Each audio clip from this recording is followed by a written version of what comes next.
बांदा से बड़ी खबर। नंदगोपाल नंदी का अखिलेश पर प्रहार। बोले, अखिलेश यादव को विरासत में गद्दी तो मिली लेकिन बुद्धि नहीं। प्रदेश सरकार के 8 साल पूरे होने पर बांदा के मेडिकल कॉलेज में कार्यक्रम का आयोजन किया गया था, जिसमें प्रदेश सरकार की उपलब्धियां बताने के लिए प्रदेश सरकार के मंत्री नंदगोपाल नंदी बांदा आए थे। यहां उन्होंने कई योजनाओं के लाभार्थियों को लाभान्वित किया। वहीं पत्रकारों के सवालों का जवाब देते हुए उन्होंने कहा कि अखिलेश यादव को विरासत में गद्दी तो मिली लेकिन बुद्धि नहीं मिली। सपा सरकार में अखिलेश यादव ने कई थूक के चाटने वाले काम किए हैं। 5 साल लैपटॉप पर गेम खेलते रहे। योगी सरकार की उपलब्धियों के बारे में जनता खुद बोल रही है। बांदा से अखिलेश सिंह की खास रिपोर्ट।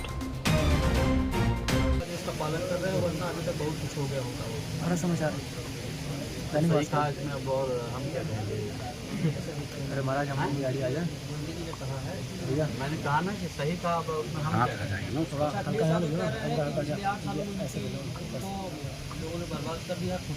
कुशासन के 8 साल अखिलेश यादव जी का कहना है। अभी यहाँ पर 200-500 लोग होंगे, चले जाइए और 500 लोगों से पूछिए कि अखिलेश क्या कह रहे हैं, योगी जी क्या कह रहे हैं, तो खुद ही अखिलेश के मुंह पर तमाचा पड़ेगा। ऐसे लोग जिनको विरासत में गद्दी मिल गई है, बुद्धि नहीं मिली, तो निश्चित रूप से अखिलेश की जो बचकानी हरकत है, आप देखिए कई निर्णय जो वो कहते हैं ना, फूंक के चाटने वाली कहावत, कई निर्णय उन्होंने लिए, उसके बाद उन्होंने वापस लिए। और 5 साल जब वो सत्ता में रहे तो वीडियो गेम और मोबाइल पर गेम खेलते हुए और टैबलेट पर गेम खेलते हुए उन्होंने बिता दिए। उनको पता नहीं है कि उत्तर प्रदेश में ग्रामीण अंचल में, उनको पता नहीं है उत्तर प्रदेश के अंतिम गांव तक विकास की रोशनी कैसे पहुँचे, अंतिम व्यक्ति तक सरकार की योजनाओं का लाभ कैसे पहुँचे। हमने आंकड़े सहित रखा है। ये आंकड़ा कहीं से किसी भी तरह से कोई भी चैलेंज कर सकता है।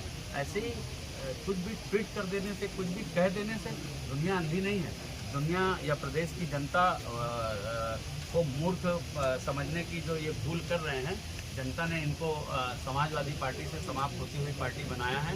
अभी आपने उपचुनाव में देखा है। निश्चित रूप से मैं कह सकता हूँ कि 2027 में इनका सुपड़ा साफ होगा और समाजवादी पार्टी समाप्त होती हुई पार्टी बनकर भाजपा विधायक ने कहा योगी जी दिल्ली चले जाएं, केशव प्रदेश समाज। भैया, इस तरह की टिप्पणियों पे ना मुझे कोई अधिकार है कहने का, ना मैं। अखिलेश यादव का एक और बयान है। उन्होंने कहा है कि सीएम योगी को दुर्गंध पसंद है तो वो गौशाला बनवा रहे हैं, हमें सुगंध पसंद है, हमने इत्तेफाक बनवाया। तो देखिए, जिस वंश से आते हैं, जिसको बोलते हैं कि हम यदुवंश हैं, अगर वो व्यक्ति इस तरह की बात करता है तो यही है कि आसमान पे थूकेंगे तो थूक सीधा उनके मुंह पे पड़ेगी।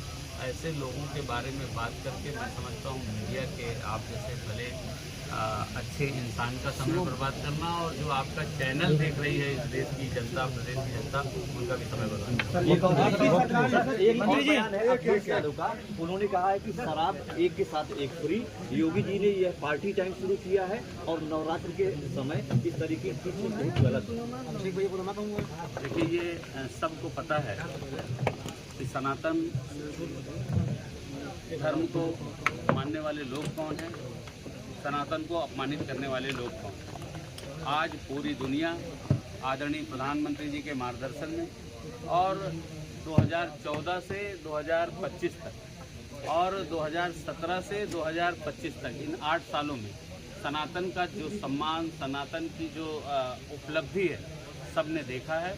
और हमेशा जिनके डीएनए में ही सनातन का अपमान है, जिनके डीएनए में ही भरा हुआ है कि उन्हें सनातन का अपमान केवल और केवल इसलिए कि वोट बैंक, कैसे हमारा वोट बैंक खुश हो जाए, कैसे हम वोट बैंक की राजनीति कर लें, उनको खुश करने के लिए, उनके तलवे चाटने के लिए, उनका मतलब उनको खुश करने के लिए वो किसी भी हद तक जा सकते हैं।